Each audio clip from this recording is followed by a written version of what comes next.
why do I believe that I couldn't break this threshold?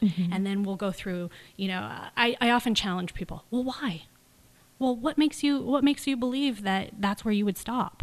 What could you do to, so then we start getting into the creative of like, well, what are things you like to do? Or how could you, we all have our unique talents and interests, and That's right. we all are so valuable at what we do. We just need to find that and bring it out. So everyone has the opportunity to break that cycle. Absolutely. No matter what level it's at.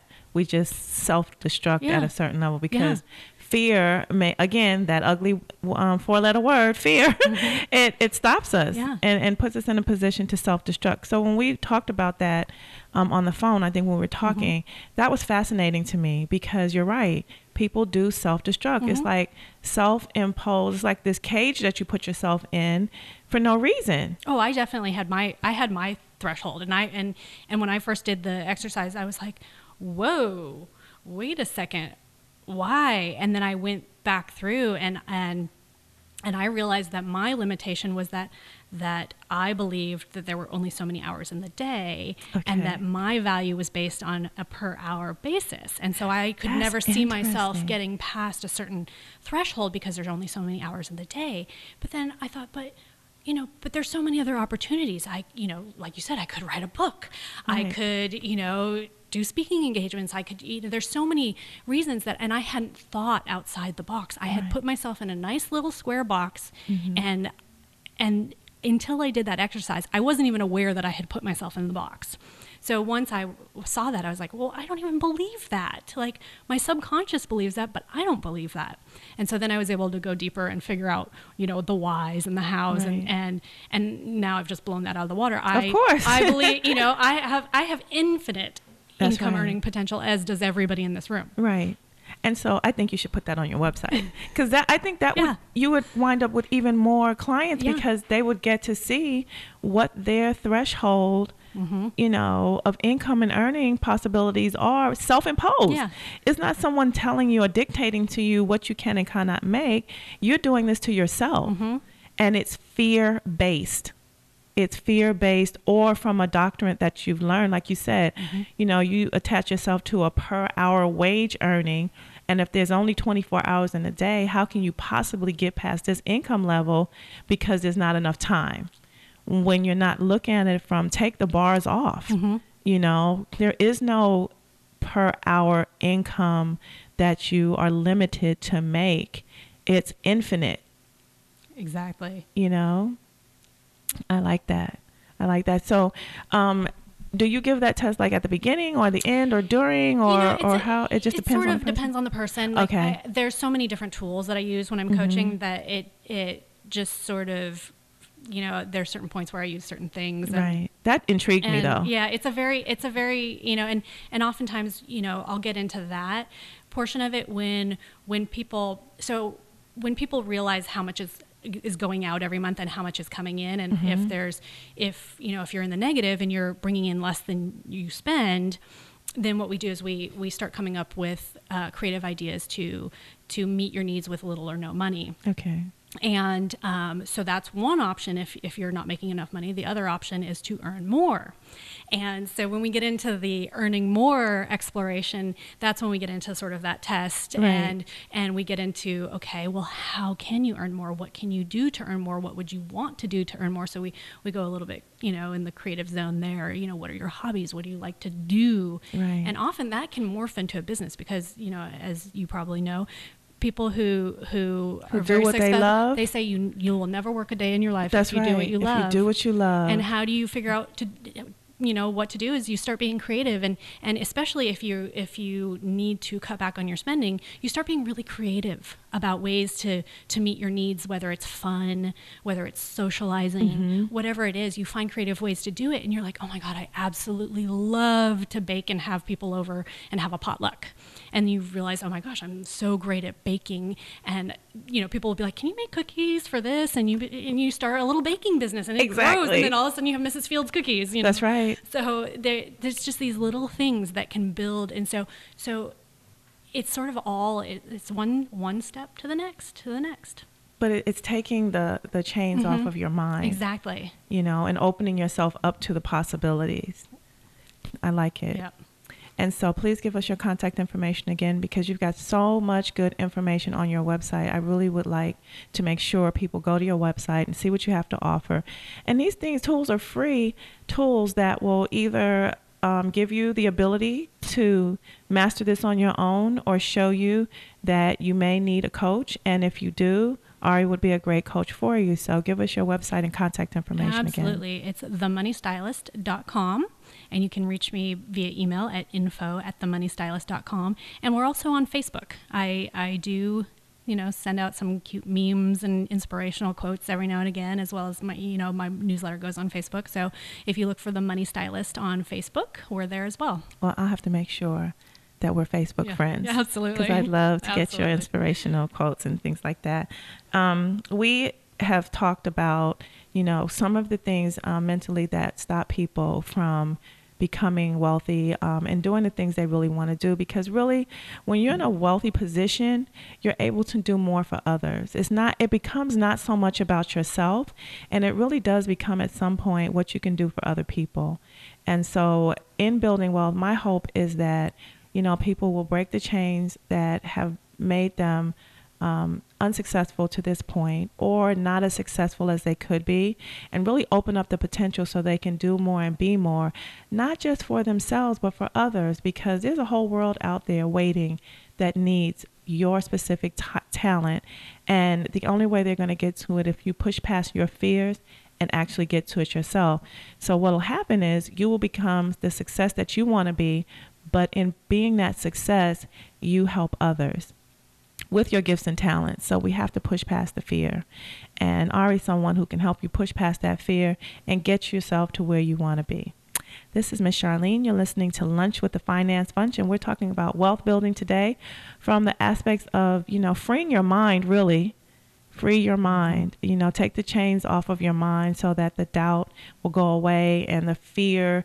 I had a guest on who said, she walks side by side with her fears.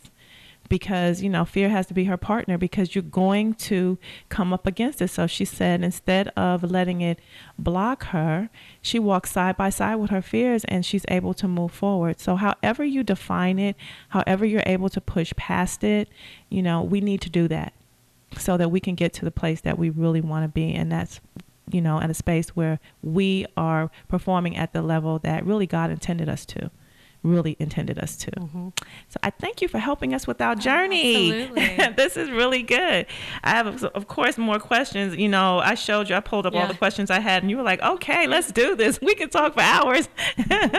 And so you had some notes too. So if there's some points that you'd like to bring up during this, that I have not touched on, please interject at any point. I welcome it. I would just, for people who want to start this journey on their own, I would just say, you can. And the first thing that you want to do is know where your money's going. So I would say, get out a piece of paper and a pencil, or if you, want to do it on the computer, that's fine. But start keeping track of how much is coming in and how much is going out. If you want to, you can go back, to the previous months and print out your bank statements and your credit card statements or whatever, and kind of get an idea of where the money is going. Mm-hmm. But the most important thing, if going backwards feels overwhelming, don't do it. It doesn't matter anyway. Today. It's over. It's right. over. We want to look at forward. So from today, start making a little chart, and you can do it like food, and just do some categories: food, home. If you don't want to get specific, you can do like fun or stuff I don't need, and you can just start keeping track of where your money is going. By doing that simple thing, you'll know, okay, am I actually spending more than I bring in because I'm putting stuff on credit cards, thinking, oh, okay, I'll pay it off. And then of course, you don't. So that's how your debt starts going up. But I would say that's the first step. Whether you're working with a coach or not, start writing everything down and tracking. And then once you know what your situation is, whether you do actually have more money than you thought, then you need to, the next important thing is to make saving a bill. Make it an important thing in your life. Don't make it whatever's left over, because there will never be anything left over. That's right. We always expand our spending to either meet or exceed what we bring in. That's right. It's just human nature. So never make saving just what's left over. Right. So always make saving part of your monthly plan. Yes. Like, I plan to save this month, and then anything left over is what I can either save more or save less or whatnot. That's great. That's good. So you're saying make your savings, a part of your total budget for the month. Yes. Every month. Every month. And so it should have a category. I think, savings should be, well, in my opinion, I put saving right after tithing. So, I put tithing first and then saving, and then everything else falls under that. Well, and saving is simply tithing to yourself. It's tithing to yourself. You tithe to God, and then you tithe to yourself. And that's the order. You are just as important as everything else you spend money on. Right. You need to make sure that you are putting yourself, in front of, the fast food, in front of the stuff the you creditors, don't do, the creditors, all that. And that sort of gets into I teach something called Save Your Way Out of Debt. And most people will focus all their extra money on paying off their debt because we're so taught, get out of debt, get out of debt, so bad, debt's so bad. But what happens is when you do that, you don't save. That's right. And then what happens when let's say, you've been paying off your credit cards like crazy, every extra dollar is going to your credit cards, you've maybe gone from $2,000 to $1,000. Well, now your car breaks down. And what do? You have no savings. So you reach for that credit card. And all of a sudden your card goes back to that $2,000, and you've just really worked yourself to the bone. And now psychologically you've just sort of crushed yourself. You're exhausted, and if you're like most people, you're going to go, oh my God, I can't do this anymore. I can't. This is so hard. Why do I even bother? However, if you are doing what I'm saying, and you're tithing to yourself, and you're putting yourself first. What you're going to do is you're going to say, okay, let's say my credit card, I was paying $100 a month. Now I'm going to pay $50. So your credit card's always going to go down, and eventually it'll hit zero. But let's say the car breaks down. Well, you can pull that money out of the savings, and you're not going to defeat yourself. Right. Your card is still going down. You've got the money in your savings. You're not increasing your debt. It's just a very different psychological feeling. It's a feel good. It's a feel good. You're like, oh my gosh, I had this money. I was prepared. I can do this. And you're not putting yourself in a self-defeating situation. And it's the debt roller coaster. And people are riding that debt roller coaster. Yes. Just up and down. Okay, they pay it all off, and then something happens, and they go all the way back up again, and then they work so hard and they pay it off, and it's exhausting. Right. It's exhausting. So get yourself off the roller coaster. Right. and it's very, very simple. It's a very complex situation for us to sort of wrap our heads around because we're so browbeat that pay the credit cards, but either pay them equally or pay yourself a little bit more, but you have to put yourself first, and you have to tithe to yourself. That's right. That's absolutely right. And so, this conversation could go on forever. I'm really enjoying it. You and I could spend the day together, and between the two of us, we could fill up, the air with our thoughts on finance and wealth building and all that. And I do want to ask you to please come back because, absolutely. We've touched on a lot of subjects today, but I really want to delve more into this because this is truly the core of the show. It's the foundation, and I really want to help people, and I feel like you are willing to share the information that's needed, and so we definitely want to have you back, definitely. And I want to drive as many people to your website and to you as possible because everyone needs help in this area, no matter what your economic situation is. If you say, I want to be wealthy, I want to create wealth, well, here's one of the ways of doing it. Get yourself a financial coach. Get yourself a money stylist.